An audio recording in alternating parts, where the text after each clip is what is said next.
Hey guys, welcome back to another video, and today we are going to be looking at a super fun topic. It's so fun. I love it so much. I love it so much that I'm in the middle of one right now and it's amazing, and that is a blinking writing slump, and I'm trying to get out of it.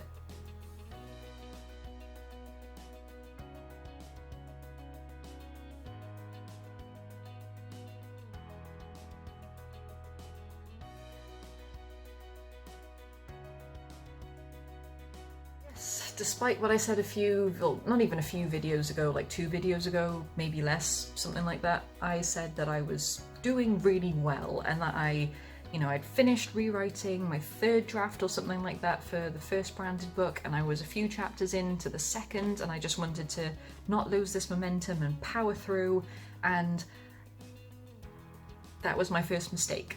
I said that I was doing well, and usually when I start to feel like I'm doing well, that's when the universe decides to backhand me across the face to put me back in my place and remind me of my place, I suppose. I don't know, I'm bitter about it, but as is the life of a writer and a creative mind in general. It can be the same with artists, it can be the same with sculptors, it can be the same with you name it, any creative type out there.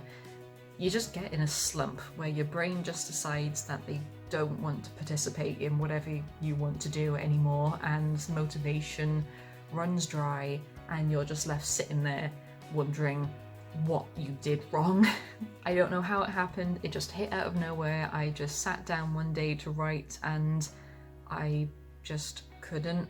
I suppose I tried powering through, but then, as I've said many times before, and I really need to start taking my own advice on that one, powering through a writing slump and forcing yourself to write when there's no juice in the tank, it just causes more issues, because then you feel like you're burning yourself out, so your writing feels forced, and when it comes to editing later, you're going to look at it thinking, what was wrong with me? And you're just going to create more work for yourself. So what can we do to get out of a writing slump? What can we do when your mind just doesn't want to be creative, the characters don't want to behave, and the story doesn't want to progress? What can we do? Well, for starters, accepting it. Owning up and treat it like an AA meeting. Just the first step is owning up and saying, I am in a writing slump. I have an issue, and it's an issue that can be fixed, because that can lead to, well, first of all, if you just announce it in the middle of the street or something, that can lead to some pretty funny situations. But in general, once it's out there and once you've acknowledged it, that's when things start to get a little bit easier, because you're not trying to kid yourself anymore. You're not trying to pretend you're okay and end up writing a bunch of crap and telling yourself, hey, I got this amount of words done today, when you know deep down that they're not good words. It's not natural to force yourself. So admitting it does help.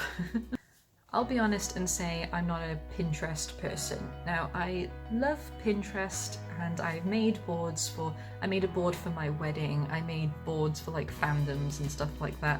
I go on there for fan art and funny pictures and like sometimes even writing prompts. I go on there for that. I don't make boards for my own characters and my own stories. I don't sit there for hours on end making the perfect board for my character aesthetics and stuff like that.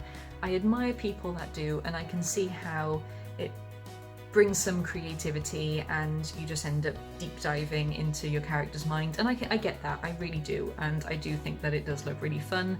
But I've tried it and I spend ages going into so much detail to make these boards, and for like 10 minutes it feels like it's working.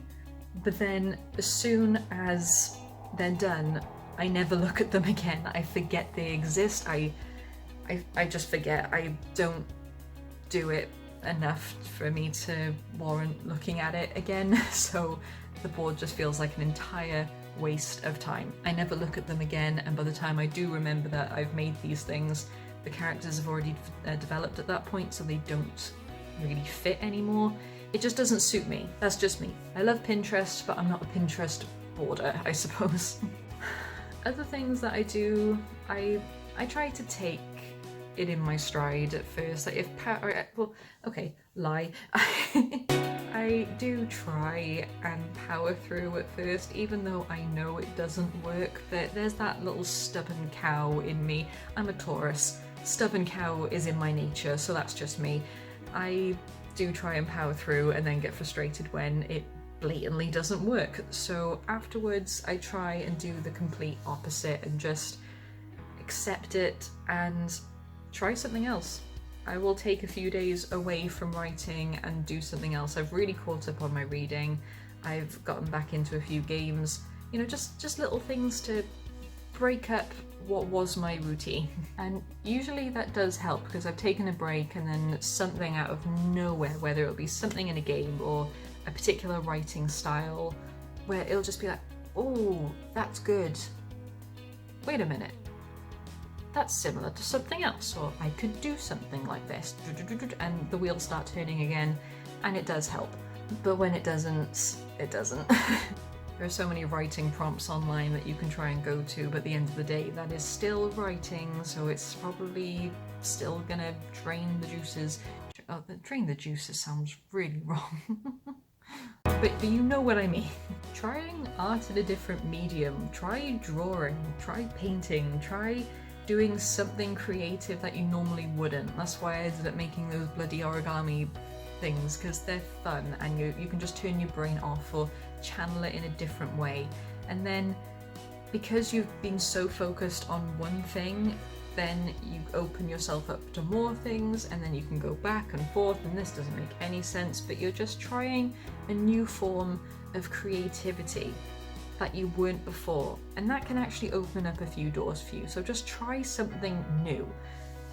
Sometimes even just trying to write a different story or plan out a different character that has nothing to do with what you were doing originally, that can sometimes help, because you're taking the focus away from the pressure that you're putting on yourself to try something else. I think when you focus so long on one thing in particular, then you are putting a lot of pressure on yourself, and that doesn't help the writing slump at all, because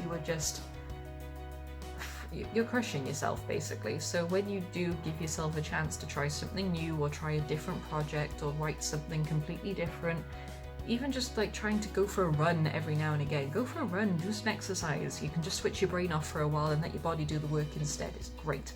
But changing your focus also changes the amount of pressure you're putting on yourself, and that can just do wonders for your mental health as well as your creative prowess. That's a good word, prowess.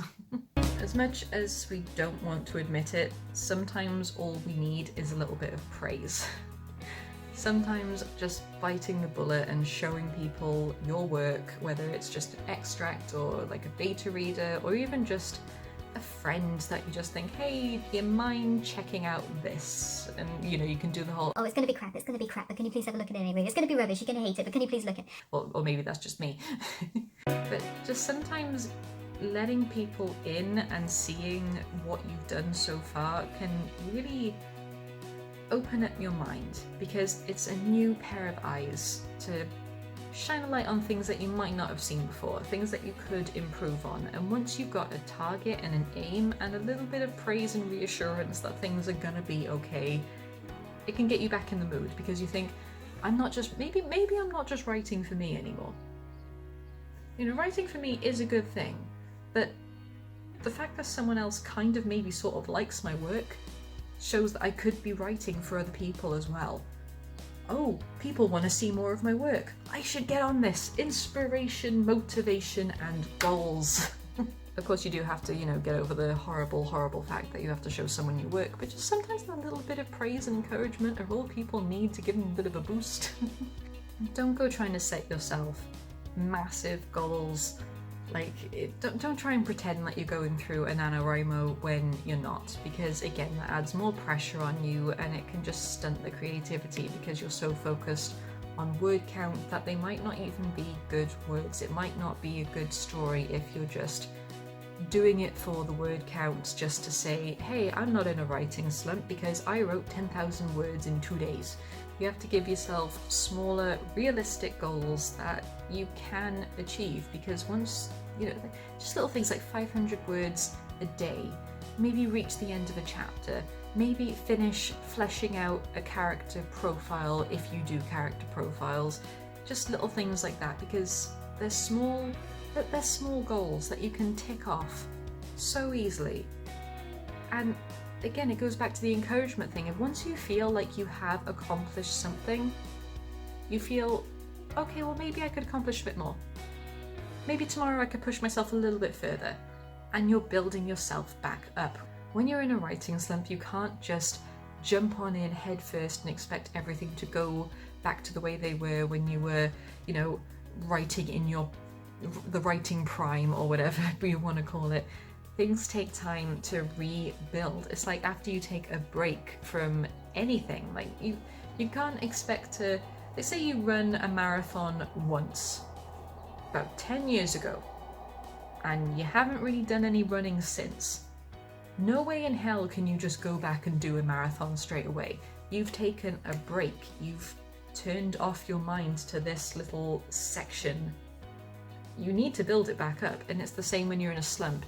Even though you were going so well and hitting a slump, you can't just jump right back to where you were. You need to go with the curve. Go with the curve. Ride that wave. But it's true, you need to ride the wave of the slump until you can get back to where you were. So what am I doing right now? We've covered a fair few things. We've talked about showing your work to people to get a little bit of praise and encouragement and to see things with a fresh new pair of eyes so you have more to work with. We've talked about setting small but achievable goals so that you can feel a little bit more accomplished in yourself, you build up your confidence and you can work your way back. We've talked about just addressing the issue that you're in a slump and not trying to kid yourself. We've talked about not forcing it because that can add more pressure and it's not good for mental health, it's not good for your writing, so just go with it. We have talked about going with the flow of the slump. You are hitting your slump, you have acknowledged it, you can do all these little things and you can't go back to where you were, but you're working your way back up. Boom, you're back. We've talked about channeling your creativity in different ways, in different projects and different forms, just so you can take the pressure off of yourself and branch out a little bit more. We've talked about a lot, and I do hope it helps you in some way. What am I doing at the moment? Well, my origami's going well, I'll admit. But no, I am bouncing ideas off of my friends. I am talking about my writing. I am talking about the slump. They are being so helpful and they are giving me some more creative outlets. I've been baking a lot more, I've been gaming a bit more, and I'm actually, this is probably the least stressful slump I've ever been in because I'm trying new things. Work has also given me a lot of training stuff to do online, so that's directed my attention. Even though I know I'm in a slump, I'm not feeling like I'm so down in the dumps about it because I have other outlets, and that's really helped because now I'm thinking I've got stuff to distract me in my slump so that when I start coming out of it, I can get back into it a little bit faster because I haven't been moping so much. So yeah, I'm focusing my attention elsewhere at the moment just to make sure that everything is falling back into place for when the lockdown finishes. I'm just trying to have fun in my own little weird ways, and that's really helped. I can feel myself starting to get excited about writing again because now I'm thinking of things that I could write and scenes that I could develop once my other tasks are done, and giving yourself big goals for the end game really helps. I feel like this video has also helped just being so vocal. You guys are like my therapy, and I do thank you for that, and I'm sorry that you have to listen to such weird ramblings, and I hope it does help. I hope you feel like you're not alone when you're in this sort of mood, and I hope you're doing well. I'm going to end this video here before I go on many other tangents, but I hope this video did help. I hope you're staying safe, and I will see you guys in the next video. Goodbye, my scribblers.